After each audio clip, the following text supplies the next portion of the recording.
neither a physical road nor a singular path. The Silk Route does not exist. Instead, the phrase refers to a system of trade routes that have been in operation for more than 1,500 years, beginning with the Han Dynasty of China's opening of commerce in 130 B.C.E. The well-traveled trade route between Europe and East Asia was originally referred to as the Silk Route in 1877 CE by German explorer and geographer Ferdinand von Richthofen. The phrase can be used to symbolize the transfer of ideas and goods between various cultural groups. Although the Silk Route is the name given to the network of trade routes, other historians prefer the term Silk Routes since it more accurately captures the varied routes that traders took. The Silk Route gained popularity among European traders in the late 13th and early 14th centuries. According to Marco Polo, Italian traders took ships to the Caspian Sea via the Silk Route and used them to conduct business there. Another intrepid trader published La Patricia della Mercatura, or The Practice of Trade, in 1340. It contains helpful advice for merchants traveling to the east and suggests the Eurasian steppe route. Pegolotti may not have personally traveled to the east, so his travel guide was likely put together using the testimonies of the numerous traders who had. The Mongols were eventually driven out of China in 1368. Their already fractured kingdom started to deteriorate. Under Timur the Lame, it briefly flourished, bringing enormous wealth to his capital city of Samarkand, but it completely vanished following his passing in 1404. Local traders once again controlled trade along the Silk Route. The conflict between Middle Eastern Muslims and Christian Europeans contributed to the collapse in international trade. This was mostly brought on by the Crusades that Europeans waged during the 11th and 13th centuries in an effort to seize Christian landmarks in the Holy Land, now occupied by modern Israel. On the eastern beaches of the Mediterranean, the Christians had begun to encroach, but the local Muslims retaliated by attacking, ultimately driving them out. The last Christian bastion in the Near East, Constantinople, was finally taken by a Turkish Muslim army in 1453, and the Byzantine Empire was over. After it, the Western Silk Route was off limits to Europeans for unrestricted travel. Muslim traders handled the remaining trade, and fewer items were transported by land from the east to the west. Although he went along these routes and wrote extensively about them in his well-known work, the European explorer Marco Polo, who lived from 1254 to 1324 CE, is not given credit for naming them. Ferdinand von Richthofen, a German explorer and geographer, named this network of roads Sindhenstrasse, or Silk Route, or Sindhenstrassen, in 1877 CE. He later coined the terms Silk Route and Silk Routes. The items that were moved back and forth on the Silk Route were mentioned by Polo and later by von Richthofen. From 130 BCE, when the Han Dynasty, roughly 202 BCE to 220 CE, formally established trade with the West until 1453 CE. When the Ottoman Empire rejected trade with the West and closed the routes, the network was regularly used. Europeans had grown accustomed to purchasing commodities from the East by this point, so when the Silk Route was closed, traders had to discover new trading routes to satisfy demand for these items. The Age of Discovery, also known as the Age of Exploration, from 1453 to 1660 CE, began with the collapse of the Silk Route and was characterized by European adventurers exploring the seas and discovering new waterways to replace overland trade. As European ships claimed some places in the name of their god and nation, they impacted others by importing Western culture and religion, and at the same time, these other nations influenced European cultural traditions. It is difficult to envision the present world without the Silk Route, because it had such a significant impact on the growth of world civilization from its beginning to its end. However, the Royal Persian Road, which would later serve as one of the Silk Route's primary arteries, was created during the Achaemenid Empire, so the Silk Route's history actually predates the Han Dynasty, from 550 to 330 BCE. The Royal Persian Road connected Susa in northern Persia, or modern-day Iran, with the Mediterranean Sea in Asia Minor, or modern-day Turkey. Along the way, there were post offices with new horses, so that envoys could quickly deliver messages throughout the empire. When describing the swiftness and effectiveness of the Persian messengers, Herodotus noted the following: There is nothing in the world that travels faster than these Persian couriers. Neither snow, nor rain, nor heat, nor darkness of night prevents these couriers from completing their designated stages with utmost speed. These words would eventually become the post office of the United States of America's creed. The Persians meticulously preserved the royal road, and over time, enlarged it by building smaller side roads. These routes finally converged in Egypt, across Mesopotamia, and down into the Indian subcontinent. In the Fergana Valley of Neb, Alexander the Great founded the city of Alexandria Eshati, later the Greek kingdom, in 339 BC after defeating the Persians, or modern Tajikistan. Alexander marched on, leaving his injured soldiers in the city. The Greco-Bactrian civilization, which flourished under the Seleucid Empire after Alexander's death, was created over time as a result of the intermarriage between these Macedonian warriors and the local population. The Greco-Bactrians had increased their territory under the rule of Euthydemus I from 260 to 195 BCE. The Greek historian Strabo, who lived from 63 to 24 CE, said that the Greeks expanded their kingdom all the way to the Syries. The Greeks and Romans called China Syries, which meant the land from whence silk came, in East Asia. Therefore, it is believed that the earliest interactions between China and the West occurred around 200 BCE. Emperor Wu was eager to gain new commodities through trade with the West, and the Silk Route was opened in 130 BCE. The Xiongnu nomadic tribes regularly plagued the Han dynasty of China on its western and northern borders. Emperor Wu dispatched Zhang Qian as an embassy to the west in 138 BCE to plead with the Yanji people for assistance in overcoming the Xiongnu.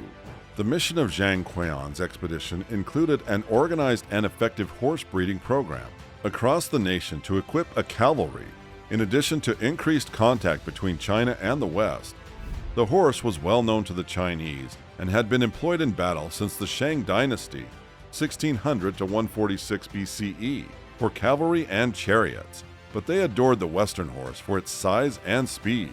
The Han dynasty overcame the Xiongnu with the Western horse of the Deyuan. The Silk Route was established in 130 BCE as a result of Emperor Wu's speculation about additional benefits that trade with the West may provide. Between 171 and 138 BCE, Mithridates I of Parthia waged a campaign to enlarge and bolster his power in Mesopotamia. Antiochus VII Sidetes, king of the Seleucids from 138 to 129 BCE, opposed this expansion and went to war with the soldiers of Phraates II, Mithridates' successor, in retaliation for the death of his brother Demetrius. The Parthians seized and conquered Mesopotamia and the Silk Route when Antiochus was deposed. The Parthians thereafter assumed the position of the primary intermediaries linking China and the West. Although a wide variety of goods were transported over the Silk Route's network of trade routes, the name derives from Chinese silk's popularity in the West, particularly with Rome. The Silk Route routes extended from China via India, Asia Minor, Mesopotamia, up through Africa, Greece, Rome, and Britain before ending in Egypt. As a component of the Parthian Empire, the northern Mesopotamian region, modern-day Iran, became China's closest trading partner, sparking significant cultural interactions. Silk had significantly less of an impact on culture than the Chinese inventions of paper and gunpowder, both of which were made during the Han Dynasty. More than the fashion that developed from the silk business came from the rich spices of the East. Even yet, trade between China and the West was well established by the reign of the Roman Emperor Augustus, 27 BCE to 14 CE, and the silk was the most sought-after item in Egypt, Greece, and particularly Rome.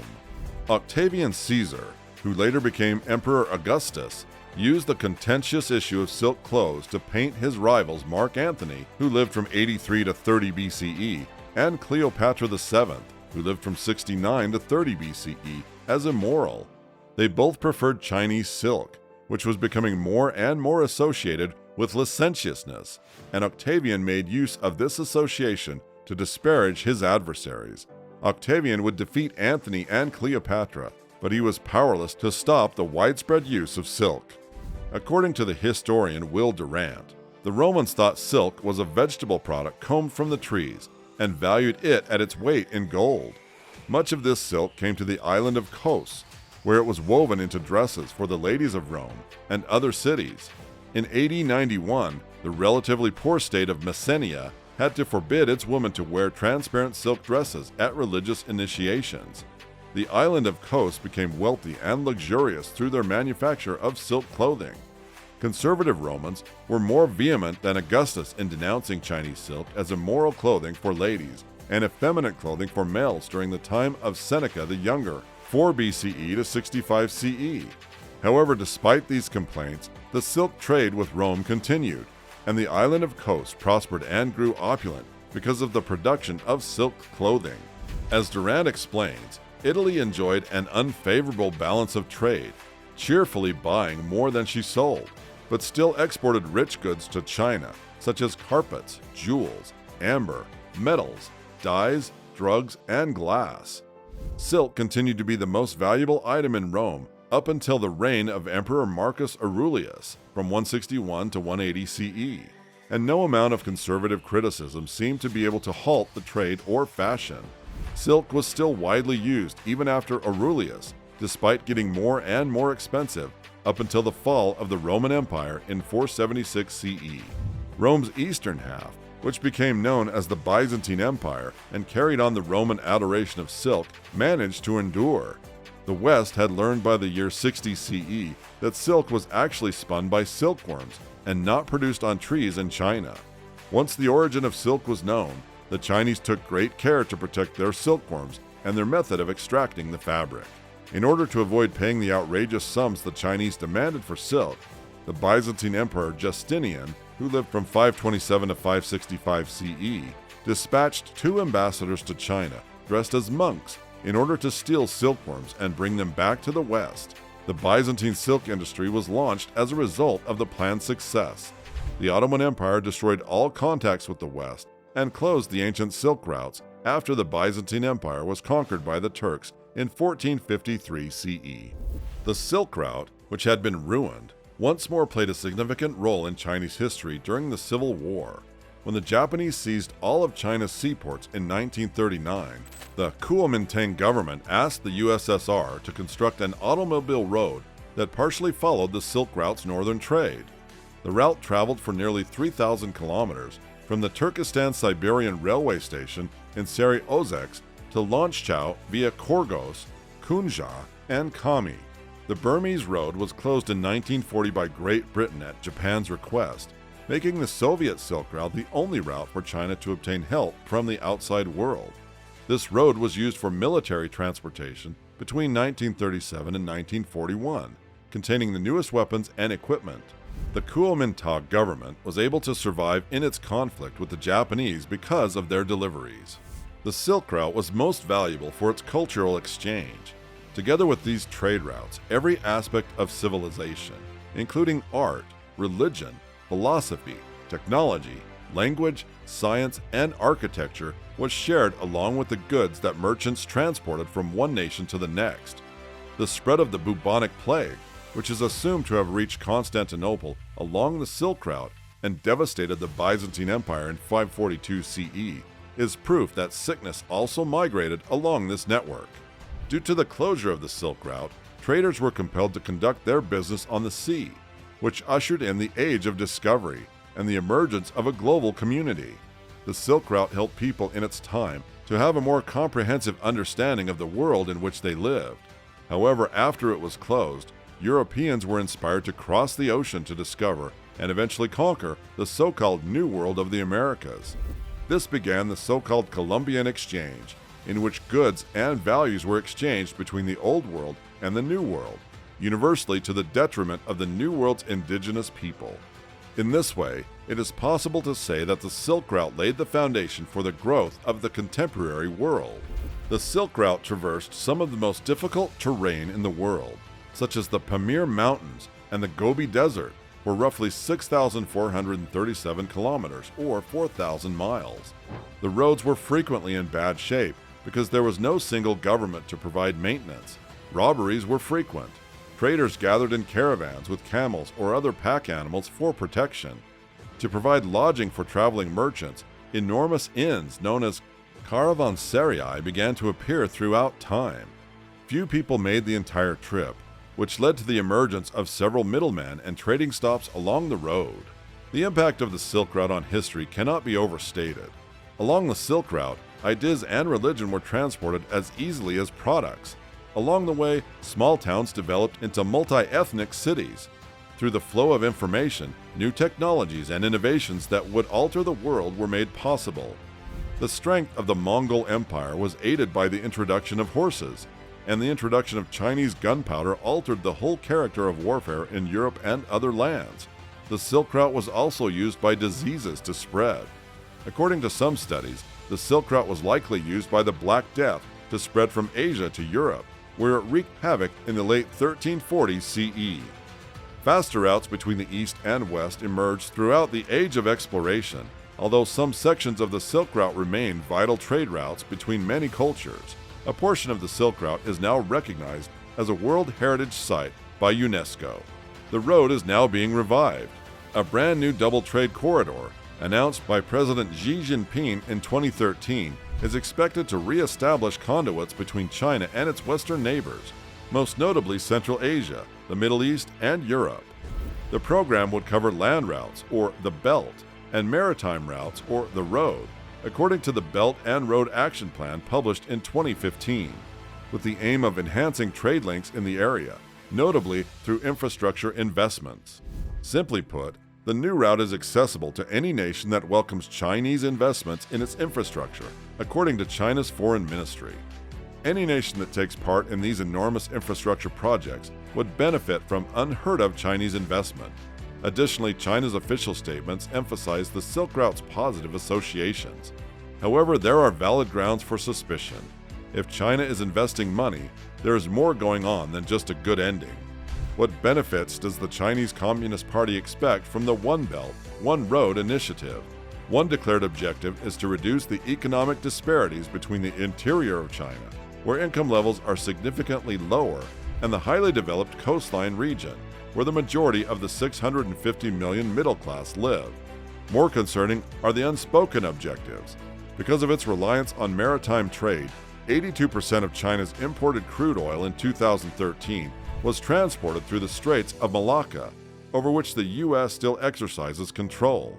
Even if it's unlikely, practically everyone imagines a scenario in which the U.S. is the foe. If China went to war, it wouldn't have any reliable energy sources. China will benefit strategically if it can restore the balance and boost overland shipments even by a percentage point or two. The One Belt, One Road initiative is being marketed by the Chinese as a win-win strategy, but more critical analysis will perceive this as just another effort to expand Chinese influence globally. The Silk Route project was a fitting name. China is currently doing exactly the same thing it did in the past when it used the Silk Route to widen its sphere of influence. What are your views on this? Do you think China would be able to revive the magic of the Silk Route as it was back in the day? What reasons do you think must be behind their plan for the revival of the Silk Route? Do let us know in the comments below. If you liked this video, give us a thumbs up and share the video with your friends and family. We keep coming up with such informative and interesting videos time and again, so make sure you subscribe to our channel. Also, don't forget to hit the bell icon below. This way you'll never miss out on anything new that we come up with.